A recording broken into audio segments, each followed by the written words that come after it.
is the Holy Day of Atonement. This day, 27 years ago, was introduced to us as the Holy Day of Atonement as 2 million black men descended upon Washington, D.C. in the middle of the drug war that locked up and incarcerated over 2.3 million black men, the war on drugs. And we, at that day, said that we were going to continue the work and the pledge and the oath that we took that day as black men to come back in our communities and do what it is that needs to be done so that we can be the change that we wanted to see. So this was a brother that rode the bus with us, man. We had so much fun going down there. I don't know, your sisters might not know about this, but as brothers, when you grow up, you only welcome in one neighborhood. You just can't go to every other neighborhood and just be welcome like the sister can, right? And so, a lot of us at that time had a lot of fears about going different places. Can you imagine the fear of going to Washington and they said there was going to be 1 million of us there? But do you know we got a glimpse of heaven that day? Can y'all say it wasn't no fights, no arguments? One person went to heaven, an elderly gentleman. And I guess he must have said, well, the battle is won. Because when he left with a smile on his face.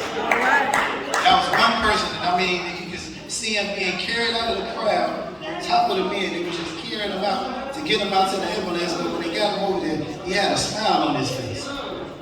So he went to heaven with a smile on his face.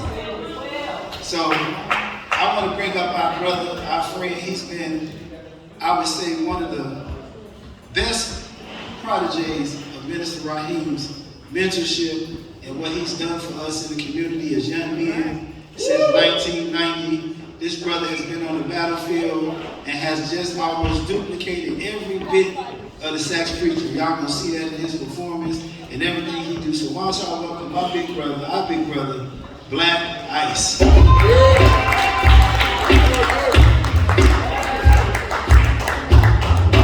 Yes, indeed. You can check me out on my website.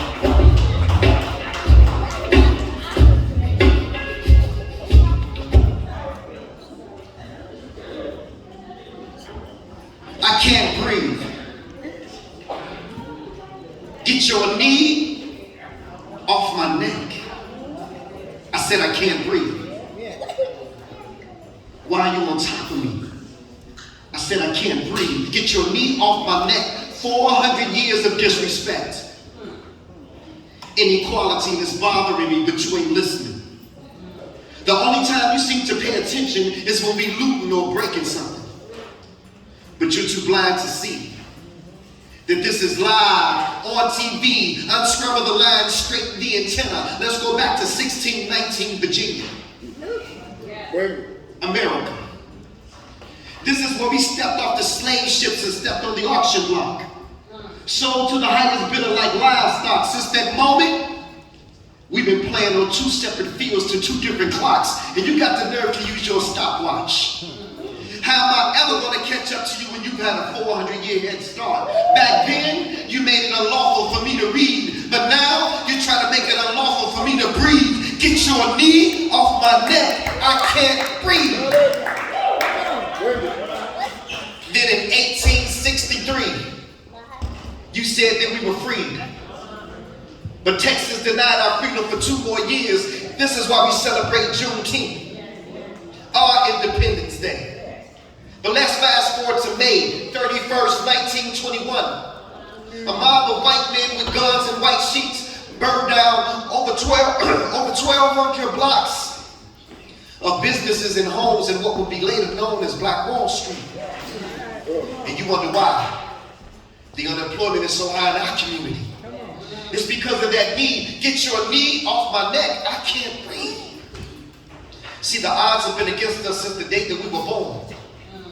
And some of these races have traded in their white sheets for black robes, suits and ties, and police uniforms.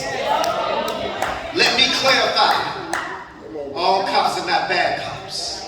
But when you stand there and watch, look at your watch while 9 minutes and 20 seconds go past, knee or neck, I can't breathe, then the good cop becomes just as guilty as the bad cop. As a matter of fact, I think that makes you an accessory. See, they love to see black men wearing accessories like hands and cuffs and chains. Since slavery, we've been beaten, whipped, handcuffed, and chained, and this is a stain in America's history. But when will it change?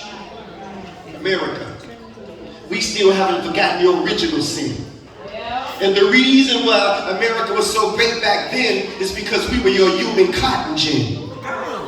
So when you say, let's make America great again, are you saying that you want us to go back to picking your cotton again for free? We had no choice because of that need. This is something that we tried so hard to avoid. Well, today, we demand justice from Emmett Till to Jacob Blaq to George Floyd. Get your knee off our necks. We can't breathe. That's that piece, y'all.